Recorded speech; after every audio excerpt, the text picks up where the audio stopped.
तैयार करो, बोरी हम तैयार करेंगे। अगर जाने तो समझ लो कि बोरी तैयार है तुम्हारी। अगर घूम गया और उसने ठोक दिया आपको। Can the party's spokesman explain it all away? Bad news for ducks. There's a crackdown on MPs' expenses, but don't worry too much. Officialdom's tonight decreed that MPs deserve a big pay rise. The BBC's glittering new headquarters have no sick bay. Pity. I think the overwhelming focus was to get numbers out of the door as quickly as possible to say, you know, it's the licensing person money. It's not your money. It's our money. Also tonight, what were trade unions, Grandma?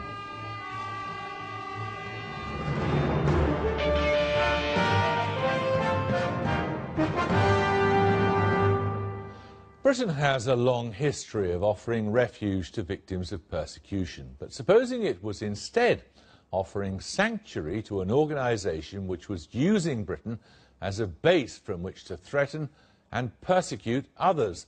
That's the accusation against the leader of an organisation called the MQM, a man called Altaf Hussain. The MQM is one of the most feared political organisations in Pakistan. Mr Hussain is accused of no fewer than 30 murders there, which he denies, and he now lives happily in North London, from whence he controls the brain and the brawn of his organisation, which dominates Pakistan's biggest city, Karachi. Owen Bennett-Jones reports. Thursday, September the 16th, 2010, and CCTV catches senior MQM member Imran Farooq at Edgware Tube Station. He's walking towards the 204 bus stop and his murderers. After that, the CCTV coverage stopped. But the police believe he walked for another 10 minutes and then was stabbed to death outside his home. The police found a knife and a brick used to kill him, but there was very little else to go on. The first major breakthrough came over a year later. The Pakistan authorities arrested two men, I believe in Karachi, during the year, and that was on the grounds of this murder. We are liaising with the Pakistan authorities to see how we pursue this investigation, and it is very much a live investigation. So far, the Pakistanis haven't handed anyone over, but the police here have launched a massive investigation into the murder of Imran Farooq, and they just arrested someone a couple of weeks ago at Heathrow. He's been bailed until September. They also raided this house, and it belongs to Altaf Hussain, the leader of the MQM. Around here, I wouldn't be surprised if many people didn't even know who he was. But back in Pakistan, he's one of the most famous politicians in the country. He's developed the practice of addressing thousands of his supporters in Karachi over the phone. They gather and listen to his voice. And after the raid on his home, he lashed out at the UK authorities.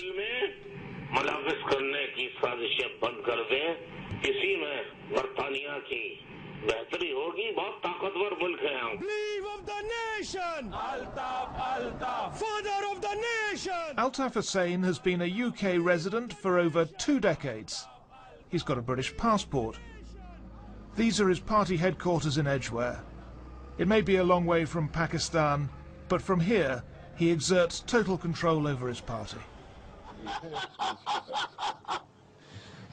He denies any involvement in the murder of Imran Farooq, and to make the point, he very publicly mourned his former colleague's death.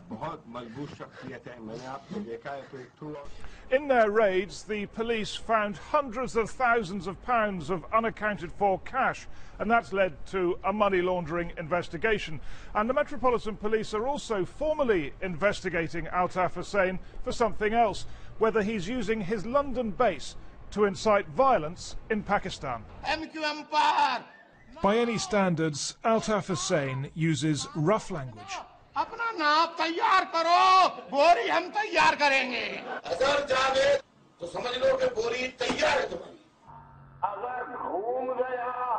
और उसने ठोक दिया आपको, तो फिर उसका इल्जाम हुसैन में आएगा या MQM में आएगा?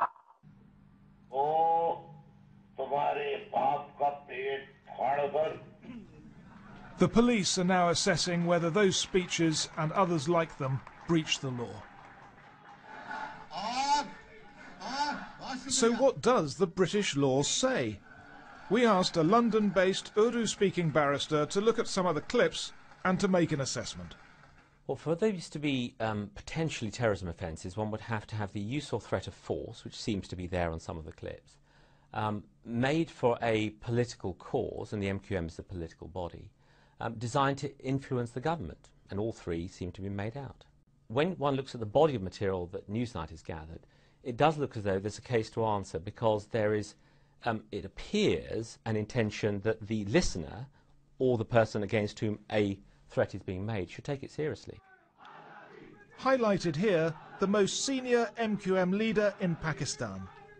He's listening to Altaf Hussain speaking about tearing open abdomens, and yet he insists his leader doesn't use violent language. I categorically would deny and refute that Mr. Hussain would have ever had said what you are saying to anybody. This is just simply impossible. Well, let's take the Supreme Court. They interpreted something he said as a threat, and they demanded an apology, and that's the Supreme Court of Pakistan.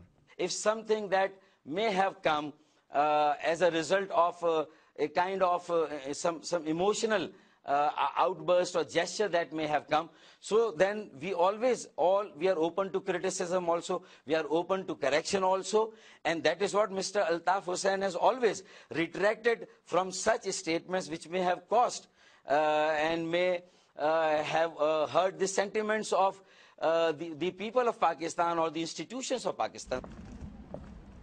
We tried to contact former MQM members for this programme. Only one agreed to talk. Naeem Ahmed says he used to work for the party in Karachi and that its members there have killed people. You know, I cannot count, but hundreds of people. Hundreds? Yes, hundreds of people were killed. The MQM insists that it is a peaceful party, that it doesn't use violence. No, they are not a peaceful party. They are militants group, and they are like a bunch of mafias. Did you ever commit any acts of violence? No, it wasn't my job. If I like the violence, why I leave the party? It's an ideal party for violence. Yes. I left the party because of violence, because of militancy. So what did you think of those young men in your district who were, you say, killing people in the name of the MQM? I always try to convince them. It's not nice way. What you are doing, who is going to give you the order? They directly say we got an order from the London. Life in Karachi is dangerous. After the recent elections, a well-known political and social campaigner in the city was shot dead outside her home. Over the years, I've heard stories of how the police simply kill suspected MQM militants on the streets, meaning the MQM wants revenge. This Pakistani policeman got asylum in Europe because of threats from the Taliban, but also from the MQM. We've changed his name and voice and obscured his image. I think 80% of MQM terrorists arrested by the police are involved in the murder and other terrorist activities. And when you made these arrests, how did the MQM respond? What did they say to you? MQM tried to give a statement against me. Also, they threatened to kill me, and they killed my other colleagues. How many of your colleagues did they kill? I think 20. You say the MQM have killed all these police officers, and yet, there are very few convictions in Pakistan. Why are these people never convicted? Nobody wants to give evidence against MQM. Why don't people want to give evidence? If they try to give evidence against MQM, so MQM will kill them and their families. Depending how you look at it, Altaf Hussain is charismatic or eccentric. On TV, he bolsters his image as a modern liberal man. But his reputation in Karachi is so fierce, many people there try to avoid even saying his name in public. So why is he able to operate from London? It's not as if Pakistan hasn't complained. For 20 years, Pakistani leaders have asked London to control Altaf Hussain. The police are investigating, but what about the government? This is Britain's Deputy High Commissioner to Pakistan paying Altaf Hussain a visit in North London. And the MQM says that whenever it needs British visas, the Home Office issues them almost without exception. So why does Britain keep its doors open to the MQM in this way? One member of the House of Lords who's been openly critical of the MQM told us that he won't go to Karachi because he fears if he did so he could be killed. Another member of the Lords says she doesn't ask questions about the MQM because, as she put it, she's got a child to worry about. It all prompts a question: why do British officials, so keen to talk about promoting democracy in Pakistan, deal with a party that privately, they say, uses violence to achieve its objectives? This letter may help answer that. Written by Altaf Hussain, it arrived in number 10 within weeks of 9/11. In it, Altaf Hussain offers Tony Blair human intelligence on jihadis. For years, the MQM and the Foreign Office refused to acknowledge this letter as genuine. But through a Freedom of Information request, Newsnight has established that the letter is authentic and did reach number 10, who passed it on to the Foreign Office. It's a curious thing. On the one hand, here you have this party which has a very complicated and controversial reputation in Pakistan, being run by remote control at a distance of 4,000 miles by its leader from this very city. On the other hand, it offers Britain some degree of influence in Pakistan. And also protection against the jihadis. Yes, the MQM has played very heavily over the years on the idea that it presents a bulwark against Islamist extremism in Pakistan's most populated city. There's no doubt Altaf Hussain is under ever greater pressure. And for many in Pakistan, the pressing question is this: will Britain put him on trial? Well, Farooq Sattar, the parliamentary leader of the MQM in Pakistan, is here now. When Altaf Hussain says he's going to tear out somebody's abdomen, is he planning to do so personally?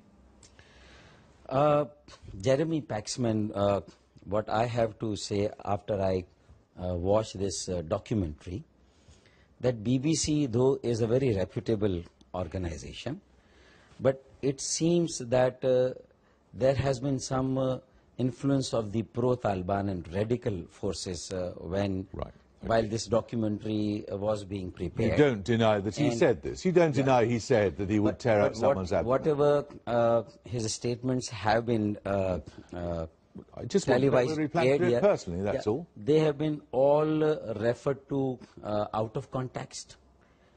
And they have not been, there is no reference to context to it in which he has said that. They've been they're irrelevant. True. When he says to people, we're going to put you in a body bag, he has not said, no. Yes, he has. No, he has not said. No, he has not said that, and he just could not say that. Whatever he has said it, I'm letting you know your body bag is ready. People were just laughing. So it is because a malicious propaganda and a media trial has been going on against a secular middle and working class party, that is MQM, by the perpetrators of status quo and the political corrupt culture. So they have been, and a section of the Pakistani media has been behind it. And now I'm seeing this documentary and story in the international reputable media. To my shock, I'm shocked to see this misinterpretation. Are you also alleging that the people who say that former members of your party that murders were ordered from London to be carried out in Pakistan, they're also just having a joke, are they? I would categorically deny and repute that there is any proof of any order coming from London, and as a result of that anybody got killed. I see. Yeah. Can I you would help categorically. us? Can you help us with the facts? And such things have to, even in Pakistan. Can you help us with the facts? They have to withstand. Right. Let me ask you something very, very simple that happened here. They have not been vindicated or substantiated. How much money was found inside your offices here and inside Altaf Hussain's house? I know that some amount of money was seized. I would not know that, because it is a matter of investigation. Yes. So I would not like to... Our understanding is it's about £150,000 in the office and about £250,000 in his house. Where did it come from? That since it is a matter of investigation, I would not like to comment anything further. Where did it come from? In cash? Whenever, hundreds of thousands of pounds. any court or any proper investigation will ask me, I'll respond to that. I don't think that this has to be made a subject of media trial. That any money that was found in anybody's possession should mean that these are vast sums of money. An illegal... What was it for? What was it for, this money? Whatever it is, it was for. But what I am saying is that it is a matter of investigation. So let the investigation be completed. Don't you know what it was for? And then see, because no one was arrested, number one, as a result of that. Yet? No one was arrested. There was no charge framed against either Mr. Altaf or anybody in the party. Yet? And then there is no court case made as of now. Yet. So I think it's better to see how the developments unfold in future. And if I suggest to you that there was actually a money laundering operation going on there, what do you say? It is simply that you have a right to say whatever you want to say, but you cannot be a judge on that. You cannot say that simply during a raid, if some money was found during the raid on a house where Mr. Altaf lived, or in any office, so that directly is interpreted as if it was a illegally gotten money, or it was out of some illegal means that the money was. So you'll cooperate with all these investigations, will you? We will. We have been, even in the investigation of the murder of Dr. Imran Farooq. Categorically, we have stated right from the day one, well, of course, that we want the arrest of the real culprits. Which led to the raid on your leader's house, wasn't it? If even it was, then we have not actually objected to the raid on the house. We have objected to the technicalities into that. That when the raid was carried out, documents were taken away. And if the money was also taken away, no receipt or acknowledgement of that was given. Oh, I see. So you knew there was some money taken away? Yeah. I am saying that some money was seized. I am not saying that it was not. So when your leader says that this is some conspiracy by Britain, he's wrong, is he? Because you want to cooperate with this investigation. Yeah, but as soon as we see that the investigation is not being restricted into the investigation of the murder of Dr. Imran Farooq, but it is now going into it is investigating the procedures of the party and the operational things of the party, which we see has no direct connection with Dr. Imran Farooq's murder, as far as we perceive. So we say it in response that we have a right to say that when all legal formalities are not being observed properly. Okay. That is our right. And when no charge has been framed against anybody, nobody was arrested. And there is nothing that I could say beyond that. So. Okay. All right. Thank you very much. Now, nice work if you can get it. The independent body, which considers what our rulers have paid, thinks they ought to get more. Tomorrow they'll say they should get over 11% more. Public sector pay rises are being capped at 1%. MPs, in the judgment of the organisation set up after some of them were discovered with their hands in the till, ought to get over £7,000 a year extra, but their pensions and expenses will suffer. Allegra Stratton's here.